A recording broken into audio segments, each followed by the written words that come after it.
Good morning, good afternoon, good evening, everyone, and welcome to Boosting Sales with AI. My name is Michelle Eisenberg, and I am a program assistant at the NASDAQ Entrepreneurial Center. And for those of you who may not know, the NASDAQ Center is a nonprofit that's building a better path for entrepreneurs worldwide by improving inclusion, access, and knowledge in entrepreneurship. So as you will see in the chat in a moment, the NASDAQ Center provides programs, resources, and exceptional mentorship to entrepreneurs across all races, industries, and geographies. So definitely make sure to check out those links and resources that are being posted in the chat. And then just a couple of housekeeping items before we get started. First, let us know where you're dialing in from in the chat. We always love to connect.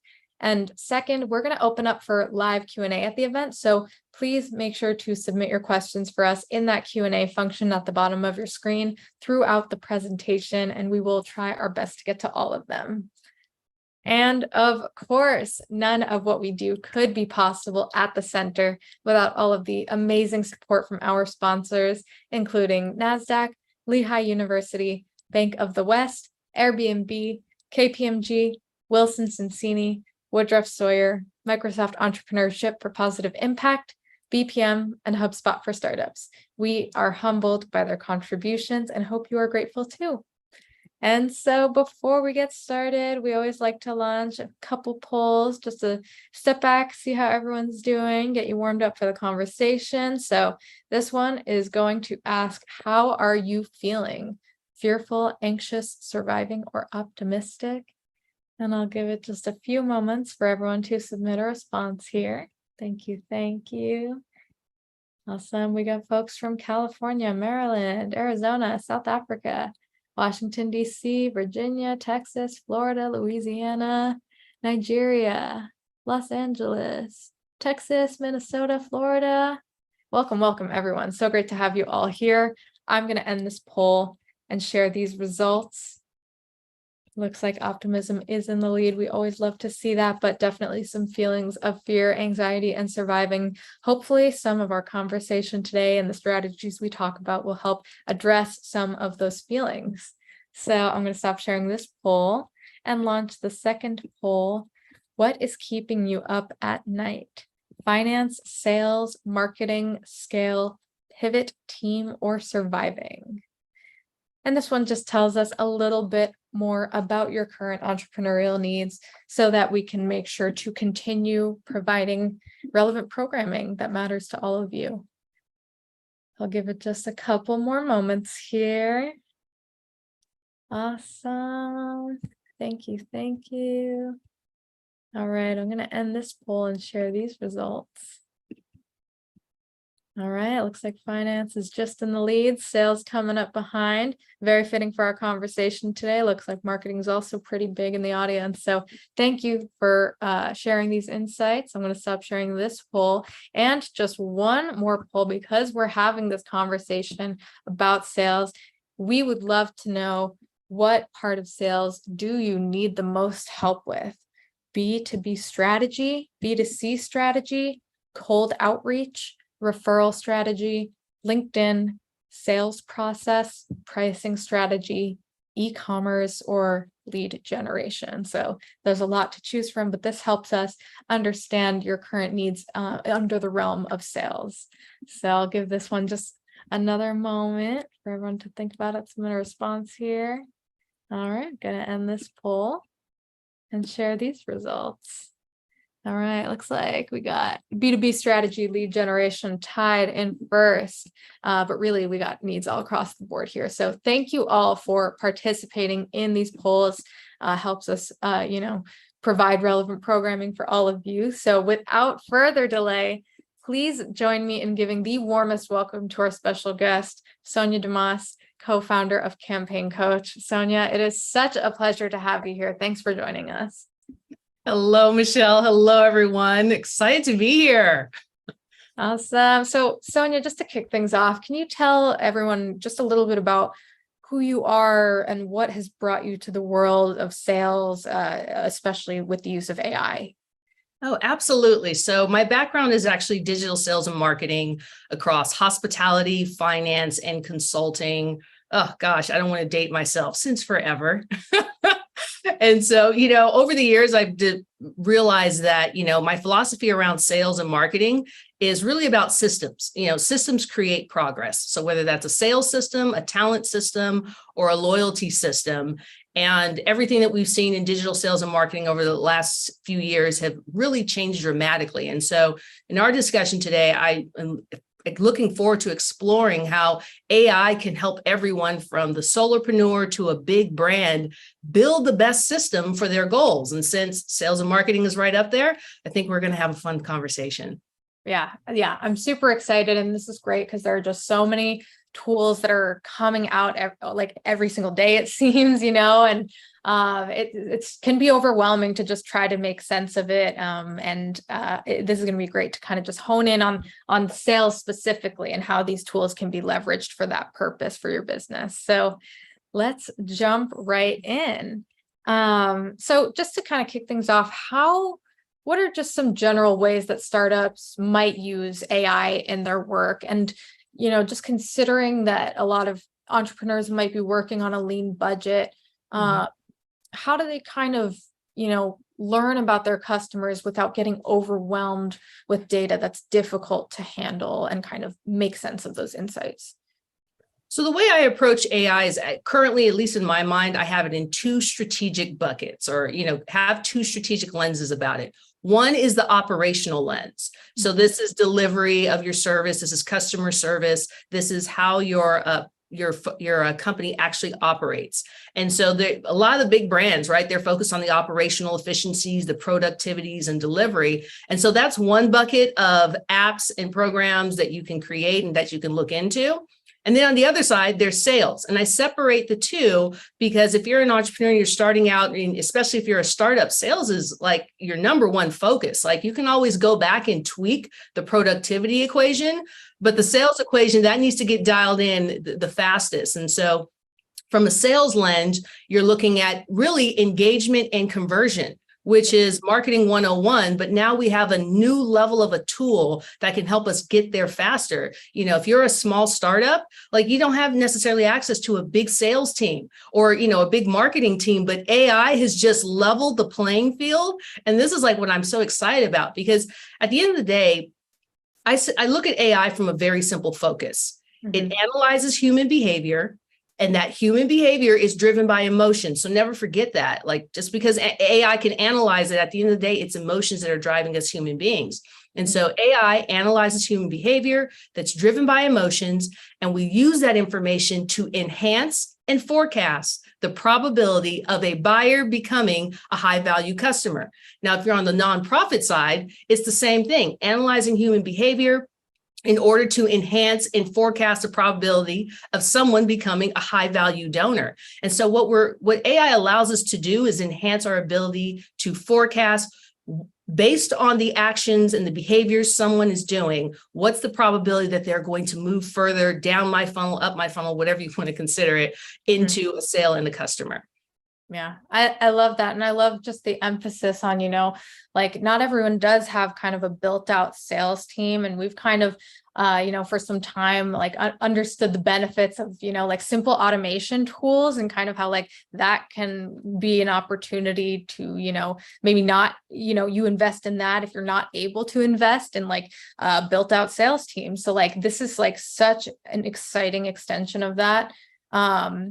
So I'm wondering kind of more about, this central part of what we're talking about here of just understanding your customer behavior, how they make decisions. So can you talk more about the ways that AI can be used to help understand why customers make certain decisions and the problems that they face that kind of, are catalysts to those decisions?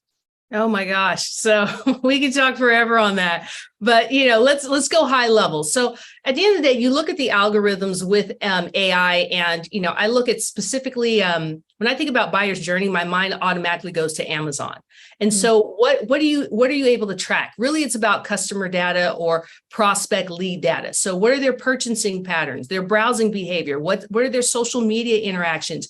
AI can now analyze all of that. And right now, up until now, many of us have not had access to that high level of data. One, it's expensive to be able to get on those platforms, but now people are spinning up AI, basically bots that can go out and say, this is what your leads are saying on Twitter. This is what they're doing on Facebook. This is what they're doing on TikTok, and being able to feed that information back to you. So then you can push out content that is relevant to where they're at in real time, where they're at emotionally, where they're at from a buying perspective, and being able to position your company's product to say, oh, you bought this book? Well, that's so interesting because our software or our system or our offer helps to help you achieve that goal. And so just know that we're moving into a time where real-time feedback, this falls under something like called sentiment analysis. You can truly, and just like how you guys did with the poll, you can catch the sentiment of what's going on with your leads, right? And so these positive feedback loops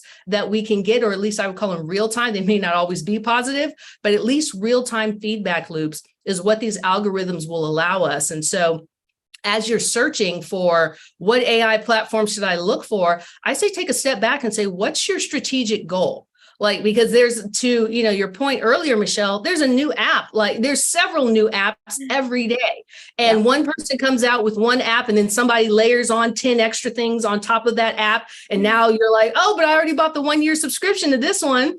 Like, right? Spend all your money on apps. But at the end of the day, you have to take a step back and ask yourself, what's our strategic goal here? Who's our audience? And this actually goes back to marketing 101. You have to know who your audience is. And if you don't, we can now go to AI to say, tell me more about my audience before you start creating all your content, whether it's video or articles, whatever it may be. So take a step back and just don't go app crazy. Because yes, I have lost 10 hours of my life in Midjourney. I don't like, especially the ones around graphic design. I am so fascinated by. I'm like, oh, I can make a movie. Like, I just found one the other day that I can make a movie. Like, and it is so real and amazing. But I thought to myself, wait a minute, how does this apply to my clients? What will I be making this movie about? And will it intrigue them? Or is it just something fun I like to do?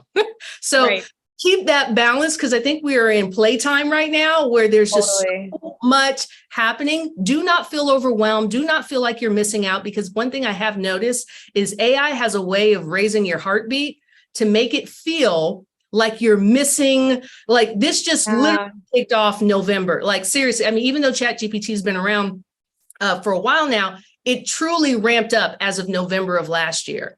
And I think what we're seeing is a lot of people are creating pop-ups along the way, but pay attention and say, okay, what do we need to integrate along the way? But it starts with you having a foundational layer of who's our target audience. And if we don't know who our target audience is, let's use AI to really dial in who our target audience is. So maybe you may spend the next month just listening to what AI is telling you about your target audience. And then you create the content, then you create the offers. And that's, to me, that's a part of the scaling equation. Then things get fun, because that's truly informed decisions versus making products and services, putting out content. You're wondering what's happened. And then you think, okay, I need another AI tool. No, you don't. Like, you have to get the baseline right. Yeah, no, I love that you're highlighting this, the importance of, just taking the time to, not only decide what's right for you, but like get really clear on what you're trying to achieve with your business. Because I think like with kind of like under the realm of, just general like business foundations and strategic planning, there is this, emphasis on, taking the time to really understand your customer, your why, all of that before kind of like jumping in. And then with AI, like with all of this new technology coming out, it's like there seems to be this pressure of like, oh, like you've got to get in on the AI, like, or else like you're going to fall behind. And then it's kind of like, oh, well, I got to get in. Let me just get in. And that kind of, might stifle at like how much time you're investing in really making sure that you're making those right decisions. Yeah. I mean, I would say I would say have a part of your budget to just be like, let's explore, like consider it your R&D budget of let's put some money to the side to explore these various tools, but it has to go back to your business goals and purposes.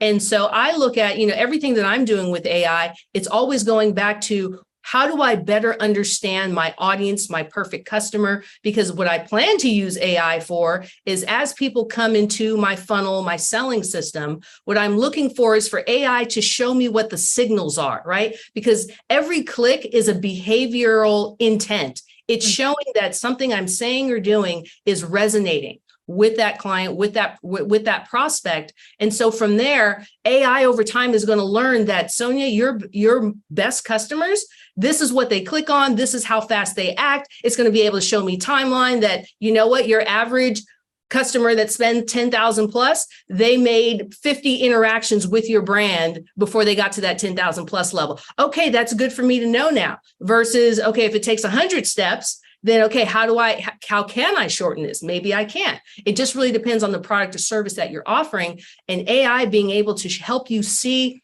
I would say, these invisible signals. I think that's what AI does the best. It helps you see the invisible signals that I think we will get lost missing, especially if you're an everyday entrepreneur, you're wearing all the hats, right. You're going to miss it like you just do, right? And so AI being able to help you see what the customer flow is, because some of you may like AI, there are apps and platforms that are being developed that will show that they clicked on this YouTube video and then they went to your sales page versus they clicked on this YouTube video and then they went to your email newsletter, and from your email, then they purchased. And I think every business is going to see that their customer has a different path, and not everyone's going to have the same path, which I already believe that already exists. Like right. Each of your clients, like when you look at, everyone in my industry says ... But if we actually had a way, and AI is allowing us to see, but how are people interacting with my brand and what's their customer path? And the customer path for your competitor may be slightly different than yours. And once you know that, you can fine tune and dial that in for your customers and clients. Because guess what? Even your competitor can't handle all the clients in the world. So there's room for everybody. Yeah. No, I love that. And so I'm kind of wondering, because we've talked about, there's all of these ways to gather insights, and there's so much you can learn about your customers when you're utilizing these tools. And so then to kind of bridge that gap in terms of like interpreting those insights and like turning them into messaging that is relevant and compelling for customers, like what can that process look like? And how can AI kind of help facilitate the process of taking those insights and transforming them into compelling messaging? So, that to me is the fun part of, I doubt humans are going to be replaced, because, AI comes back. And one of the things that that I focus a lot on with AI is really segmentation. Like segmentation, we've heard it, we've talked about it ad nauseum. Lots of marketing companies talk about it, but actually doing segmentation is actually hard, like the tagging and the following. And so with AI being able to automatically, intelligently segment people based on how they're clicking and interacting with your content, that's going to then inform what your campaigns are. And, like I said, I like to look at Amazon. So based on all our clicks, guess what? Like a recommendation pops up. You bought this? Oh, you bought bikes? You may need helmets, and you may need all the other extra gear that you may or may not have planned to buy. And so knowing that, that has already existed, but now it's being brought down to the everyday, every person business level, where we can see in real time, how are people interacting with our brand, with our content, with our products, what's their sentiment, and then being able to segment them. So that way, on the back end, you as a marketing team, a sales team can say, okay, how do we then craft offers? Because, you can ask AI to give suggestions, but at the end of the day, your ability to understand human emotion is going to help you then develop the right products and services and offerings that will then align with what people are asking for or looking for. Because guess what? As far as I know right now, like the AI doesn't necessarily know that people get fearful every time Jerome Powell steps up to the microphone. Like markets go wild, like, companies are all on edge or earnings season. AI doesn't know that, but we know that. And we know that people are reacting to that information. And so this is where your ability as a human being to say, okay, based on what's happening in the market, based on what AI is telling me, what do I need to show people to create a sense of safety, security, to create a sense of progress and winning. And I believe those who will survive this disruption, was to say, are those who would think strategically about what are the humans doing? Like, that's what I asked. Like, what are the humans doing now that AI has told me this information? Because here's something that's interesting. I've been in plenty of meetings where the data and the analytics say this is what you should do. But then ego says, no, but we like it this way. Yeah. And so even if AI gives you the perfect, here's what's going on with your customers, here's what's going on with your prospects, here's what you should do, will you actually do it? Or will it be like, well, I don't want to make the marketing director upset because I don't want her to know that, her campaign didn't work. So we're just going to keep that going and dismiss all this data. I have seen this happen, and there are companies who would sacrifice sales just to not hurt somebody's feelings. So just to be aware that AI is going to bring up all kinds of interesting things in the meetings, because at the end of the day, will you implement what AI is showing you? Or will you go off and do your own thing, which then gets you right back to where we all started, like right now. Right. And I think that it makes me wonder about the personalization aspect, because, I know AI tools can be really helpful in kind of like crafting that messaging that is personalized, but like, there's also this aspect of like, you still need to kind of integrate that human aspect within your messaging. And I'm kind of just wondering, how might you use AI to learn from that customer history and, craft that compelling messaging while still like remaining authentic.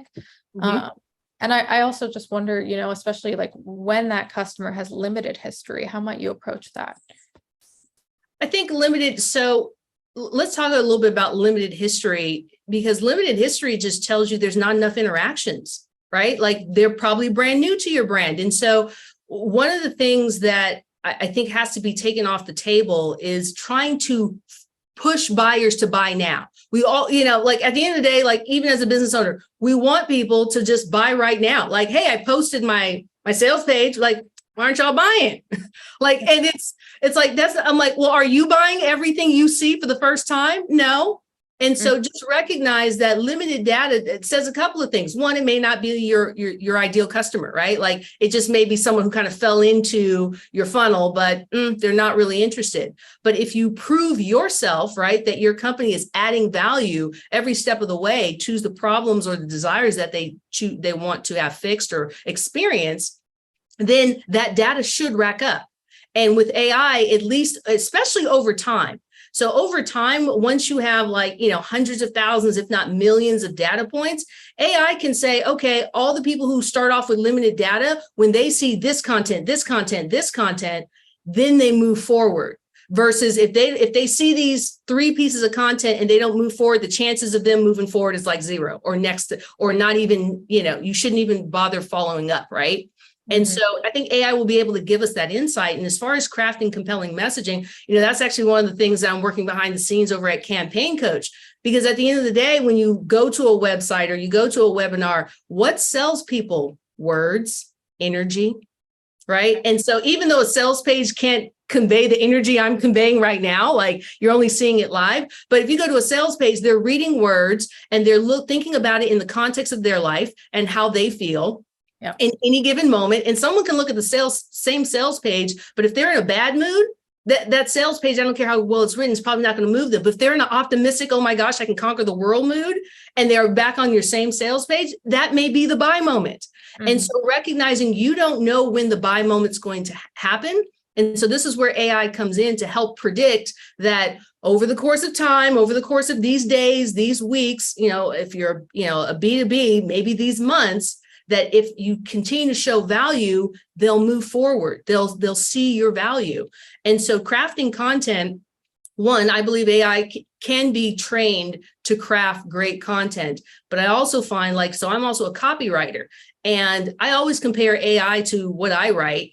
And I actually find that, AI, I call is assistant intelligence. I look at it as a co-creator. So when I use AI, I go to it for various creative ideas, interesting perspectives I may not see, but then I add my own voice to it. I add my own experience to it. I know what my clients are interested in. And that's the part, if you ask AI, write a story about the entrepreneurial journey, it'll give you a nice rounded framework, but the nitty gritty details, it doesn't really know, because it's not human, right? It's, it's emotionless, but it also can communicate emotions if we insert it in. And I think that's where that partnership comes into play. Totally, totally. And I love this kind of just emphasis on, it's an opportunity kind of, when there is that limited history, and this information is really critical to businesses understanding how to talk and sell better. And it's just a matter of kind of understanding that process, like the customer journey that they move through. So I think that's great. And so as a follow-up, I guess I want to ask, how can business people use AI to see how customers are actually using digital technology and figure out what they like? And then how does that figure out, how does that help them talk and sell better using that information? So this goes down the road of, you have to do your research, do your due diligence, because there are AI apps that are out there that are tackling that problem. And so, I mean, like I said, to some degree, Amazon has that game on lock. If you look behind the scenes on what they can do from an algorithmic perspective. So then let's now go to the open market, right? That's very easy to access, and start typing up behavioral analytics, recommendation or behavioral analytics, like behavioral AI, recommendation AI, intention AI, customer journey AI, see who's already creating that and see what they're doing. See how what their process looks like. If they have a free account, sign up, see what that looks like. Because what I think is happening is that there's a lot of developers who are creating these apps, but which one will truly shine? I think we're still another year or two out. Who's really going to move up the ladder and saying we really have the best AI out there as far as behavioral analytics, intention analytics, that, like I said, keep going back to Amazon. Seriously, y'all dig into what Amazon is doing, and slowly but surely they are opening it up so that you no longer have to be a big brand in order to access that analytics, or being able to see how Amazon allows you to integrate. Because can you imagine, think about it. Most of us, our ideal client shops on Amazon, right? That's 90% at least.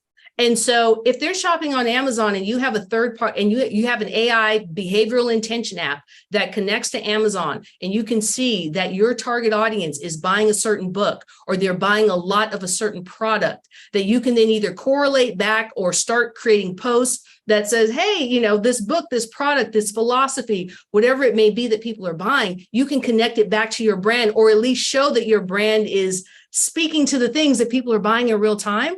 How much does that move you up the credibility ladder in someone's mind? Oh, I just bought that book, or yes, I'm about to buy this thing. Yeah. And so I think what we'll see is that, especially from the e-commerce space, this interconnection between multiple data points about the full customer journey that we haven't seen before. We've been blind to it for the most part, right? We see people in silos, whether it's social media or e-commerce, but now being able to have AI connect to all these platforms, and we can see in real time, what are our clients and prospects and leads doing when they're not on our site? To me, that's the most important data, because then I can understand what's going on in their world and then filter them back. Yes, yeah. I totally love that. It's really about just kind of figuring out that pathway for them to, connect with your business at the end of the day. And so kind of thinking about, considering an entrepreneur who may have an understanding of where their customers spend their digital time. So, for those companies with kind of a significant presence on different platforms, how can they make sure that with their use of AI, they're maintaining a sense of consistency and like brand language and those kinds of elements? Well, I think that comes back to like your marketing team, because technically you're already, if you're posting things, hopefully that's already gone through the branding process, right? So it shouldn't be a surprise that all of a sudden you go to any of your social profiles or whatever you're doing online to be able to say, oh, we're off brand, because somebody had to post it from the company. So there shouldn't be a brand disconnect. But if anything, this is where I would say sentiment analysis plays a role. Because what you may find is that the sentiment for your brand on YouTube has a little bit of a different sentiment if they're on Twitter, right? Or X now, or whatever it may be, Twitter X, there we go. And so I think from a sentiment standpoint that you can see that, if anything, I think the maybe with your brand, what changes is the tonality. And so, for one platform, maybe it's a little bit more high energy, whereas another platform, maybe it's a little bit more subdued and corporate. And so I think you'll be able to maybe pick up on those granular nuances. But, does that matter? Like, will those so now do you have to create a high energy campaign and a super corporate campaign? Do you need to split that? Because that sounds like more marketing work and from my perspective. And so what will that accomplish if you start to match kind of like the tonality of your audience on each of those platforms, but then recognizing that the person who goes to YouTube chances are is also on Twitter. And Right. So has the person changed? So just because the platform tonality is different, so you can get real granular about how you want to slice and dice and optimize. And I say at the end of the day, like what's creating sales? Like if that level of granularity is going to help you create more sales, and maybe that's just like incremental lifts. And if you're a big brand, unfortunately, incremental lifts is what you live for, because you're massive. And I think the bigger brands will have their data will be a lot more dispersed. Whereas if you're a small company, I think your data will be so much more clear and focused. So you have that early edge ability to say, this is with crystal clarity, here's what our audience does. Versus a big brand, it's a lot of moving pieces. People are everywhere. Did that commercial about the Hershey's bar really make a difference for me? Or was it because I saw a pop up on Instagram? I don't know. I just bought the bar. Like, how do they track that? Like, they don't, but you as a smaller business can track some of that behavior. Mm-hmm. Yeah. And I want to just keep diving into, these big businesses and what we can learn from them for a moment, and, return a little bit to kind of the operations pillar that you were kind of mentioning towards the beginning.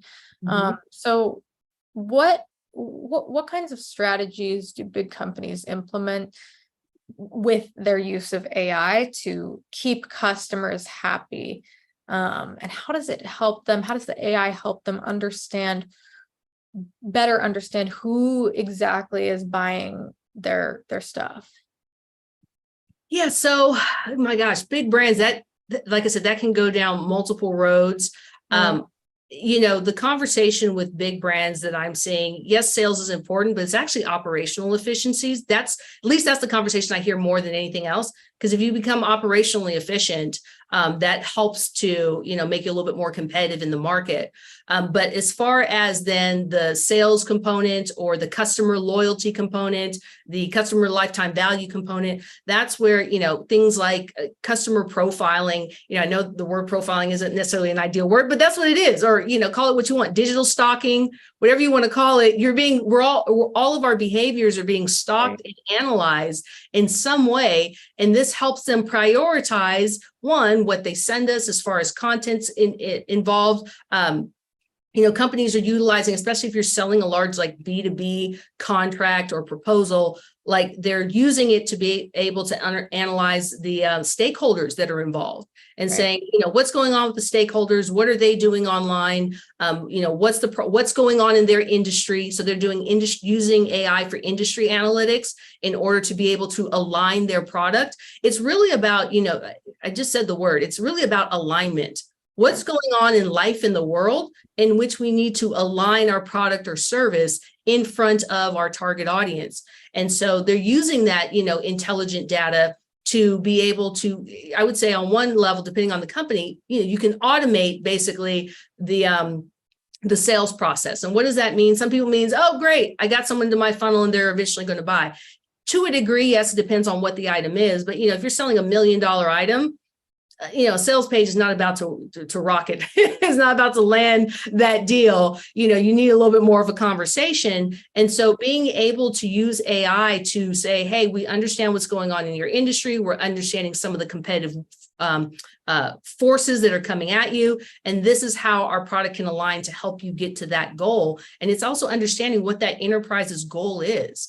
And so this is where, like I said, there's so many nuances to how you can utilize it. How can you, use it from a sales process side, right? Can you automate lead generation, email outreach, follow-up tasks? I think sales teams are going to evolve into more of what they were originally created for, which is building relationships.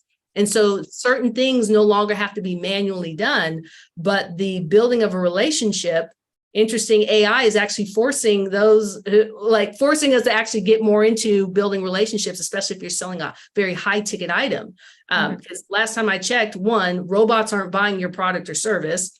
Yeah. And two, highly doubt somebody's signing $1 million contract based off an automated email sequence and a couple of social posts. So keep that in mind, that human integration. So for those who still want to hide behind the screen and be like, no, I just want to put all the information out there and hope somebody buys, you can struggle unless it's a quick sell retail item. That's a different story. If you're in e-commerce, it's really about triggering emotions. You're going to look wonderful. You're going to look fabulous. Everyone's going to love you. Buy this thing. That's a little bit different than buy this enterprise software that, costs $2 million a year to maintain. Totally. Yeah. So there's a degree where it's like, you have to kind of take an objective look at what your business situation is and kind of go from there.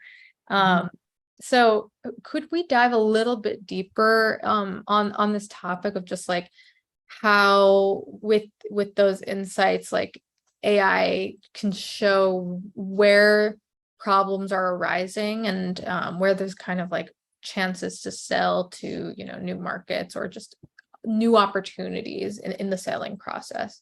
Yeah. So it's so fascinating because, I think of two particular industries I actually follow in the AI world that may come out of the blue for some of y'all, but it's the military and gaming. And you go to YouTube and look up, Alpha Star and how it figured out strategy. Watch a couple of military AI videos, because one of the things I like is being able to see. So those two industries in and of itself, it's about strategy and it's about winning at almost all costs, right? Or any cost. Seriously, that's the ultimate emotionless, get the job done, whatever the job is, whether it's winning a game or, annihilating a country. And so at the end of the day, seeing AI think at that high level of how do I use all the data I have to strategically position my team to win? And that to me applies to business. How do you use all the data that AI can give you access to strategically position your business to win, right? Win the best customers, win the most consistent customers, whatever that is. And the winning number is your number. It's not what your competitors are doing, because last time I checked, your competitors aren't sharing their P&L with you. So it's not about what's happening down the street. It's more about what's happening to meet your goals, your stakeholder goals, your investor goals, your personal goals. And looking at AI or seeing what AI can do from a strategic standpoint. So one of the other industries I'm following concerning AI is finance. So think about this, most of the world have to wait for, I'll bring up Jerome Powell again. It has to wait for him to show up in order to say what's going on with the economy. But, their forecasts are 6 months backwards. And then they're going to tell you what's going, ideally, hopefully happen in the future. Whereas there are companies, especially at the finance level, they're creating their own AI models to forecast global economic shifts so that they can see that, hey, this shift in China, in India, and in production has changed. And based on what AI is seeing as repetitive patterns, this is how it's going to ripple effect throughout the system. So let's be proactive about how we invest, how we either put money to safety or get into an emerging technology. So imagine companies being able to do that same thing. You start to see these micro shifts in the economy, these micro shifts in your industry or your client's industry, and being able to spin up a strategy that gets ahead of that. Like, that is beautiful to me, because now you're not like, oh my gosh, the Dow went down 500 points. What happened? It's like, no. Yeah, right.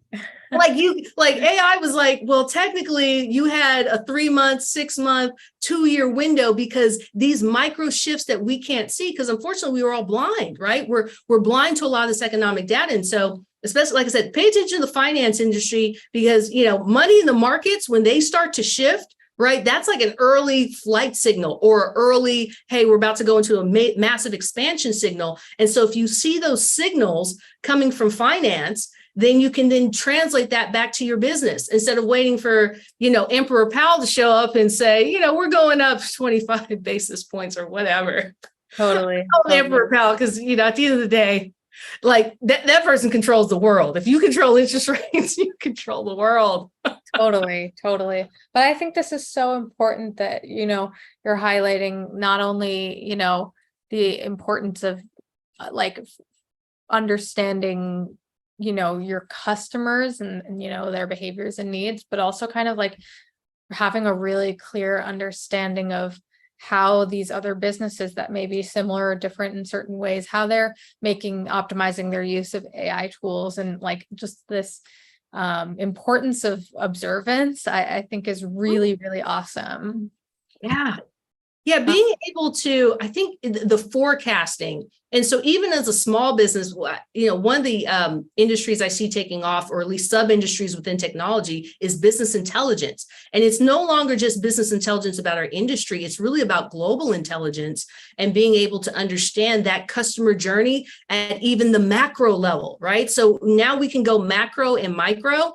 Now, what those systems will cost and who's going to do it and how it will happen. But even, Google's AI Bard is technically, it's already real time, even more so than Chat GPT. So real-time data technically is available to us, although I'm not the biggest fan of Bard right now. I feel like it just, sometimes it makes stuff up that I'm like, that is a bold-faced lie. Yeah. I've had trouble with that one as well. I'm like, why are you saying that? And I was pulling up like finance, because I want to see, can it predict, stock prices? I just playing with it. Right. Oh my gosh, the stuff it was making up. And so I said, okay, you're not there yet. But the fact that it still has access to real-time data, and I think to me, that's the extra lift. So you have machines that can pick up on patterns and observances that we as human beings, our eyes and ears can't pick up all on. And then you have the real-time information. And so being able to, if you're if you're a restaurant, being able to use AI to know that the price of, food, or the price of labor, something's going to increase. So you can proactively start to shift, whether it's your menu, whether it's whatever strategic plans you had for the business, we can actually start shifting in real time and be ahead of the curve. So maybe AI will also help recessions actually decrease, maybe not happen as consistently, because we all start to see the little warning signs ahead of time, or can snowball them, right? Or can just create a complete disaster because we all panic at the same time because AI said, right? So I don't know. I think we're just in an interesting space. Totally. Absolutely. So we are at that time for live Q&A. So if you are in the audience and you have a question for Sonia, please make sure to submit that in that Q&A function. We'll try to get to as many as possible here. So just to start, we have a lot of questions about what are the AI tools you use? What would you recommend? And I know there's like so many out in the market. So like maybe your answer is, here's a place where you can go and learn more about these tools. But yeah, kind of just, I guess, wondering like, what are some of the tools that are out there for some of these different sales purposes that you might recommend? I don't actually recommend any of them, because all of them are in this iterative, like launching process. And so I can't say that, like, I've been exposed to enough tools that I'm like, wow, that was cool. That was cool. But one of the things I notice is that a lot of these tools, either they only handle one aspect. And so you could easily rack up like 50 tools because they only handle one aspect. And because I'm thinking strategically, I'm like, okay, it fixes this problem, but it leaves all these other 20 problems open. And so this is where I go back to, instead of me giving you a tool recommendation, think about your strategy and say, what information do I need? Go back to what data do I need to make the best decisions so we can craft our strategy to be able to attract our target audience, to speak their language. I mean, yes, I'm also biased towards campaign coach and what we're creating, because I'm basically creating something I want to create that I'm not seeing in the market. Yeah. And if you're in the AI space and you're creating an AI app or system, also move past the, we only do this one thing, because like one of the things I saw one where a few weeks ago, it could summarize YouTube videos, right? And I'm like, oh my gosh, that's super cool. A week later, I found another one that can summarize YouTube videos, but it can do 10 other things. And so like all of a sudden, so it's like if you come out with AI that just does one thing or just handles one part of the process, you're going to have a whole bunch of competitors that does that, and then a bunch of other things stacked upon it. So don't necessarily get into the commoditized AI race and let's just create AI just to create it. Think strategically first, and then ask yourself what tool or maybe what systems, and maybe it's only a handful, like 4 or 5 different AI tools that helps to put together that package. But I haven't seen one AI tool handle everything. So that's my long-winded answer to that. I think that's awesome. Yeah. I mean, this technology is so new. So I think that's like a really, really great and unique way to think about it. So thank you. We have a couple other questions kind of about how you might be seeing different industries using AI, like similar or different. Do you have any insight in that area, kind of about like, if someone's kind of specifically wondering about government contracting, but how might that differ your use of AI differ depending on your sales approach for different kinds of businesses? So I would look at it from so I would go industry by industry. So depending on what industry you're selling into, like, what comes to my mind is like agriculture, right? So if you're selling into the agricultural industry, think about all of the disconnects, that basically the inefficiencies, right? Especially the flow of information, because this is what AI is about. It's really about the flow of information. And so when you think about the disconnects in the agricultural industry, whether it's pricing, raw materials, labor, and being able to, once again, use that information to either align your product or to be able to recommend to your clients resources. And I think it's about being ahead of the game. Like, there's AI that's going to help track weather patterns. So if AI is able to help, from an agricultural industry, like, hey, a heat wave is coming and the probability of this heat wave lasting 6 months is going to destroy your crops, can they make some proactive changes versus, oh my gosh, it's been 6 months of a heat wave, we didn't see it coming. So, every industry, so you have to go down to the granular level of every industry and look at what are the disconnects in information that if we had this information, so it's almost kind of like, pull out your crystal ball and say, if we had this information, how much could we predict and forecast with some level of accuracy what's likely to happen, not that it will, but what's likely to happen, so we can be proactive about it and not get slammed. And now all of a sudden we're just reacting. And I don't care if you're selling makeup or if you're selling, an earth moving machine, like it all plays a role, because at the end of the day, there's human beings, not robots, that are buying your products and services. And so keep in mind how they're feeling, what they would like to know. So that's my answer to that. Love it.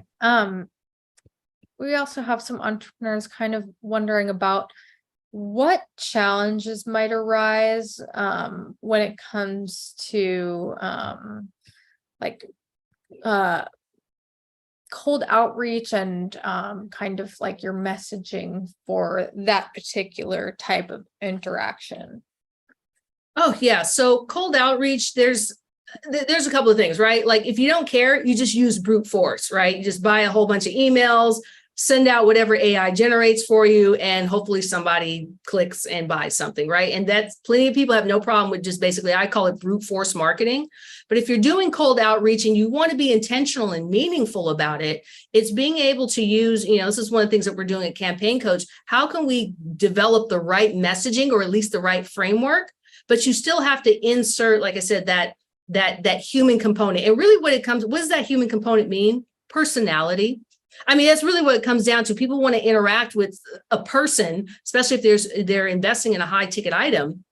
And so utilizing AI to maybe craft the beginning of an email, but don't just necessarily be like copy paste. I actually, at least for me, I don't just copy paste whatever AI tells me and then send it off. I always add personality. I always add context to what I know is happening in real time. And sometimes, there are AI platforms out there that can pull in the latest trends happening in the industry. And so I can pull that in, add my commentary to that, or I can pull that in and say, hey, I come up with a nice summary of that. And so now, the way I look at content is actually not written, it's assembled.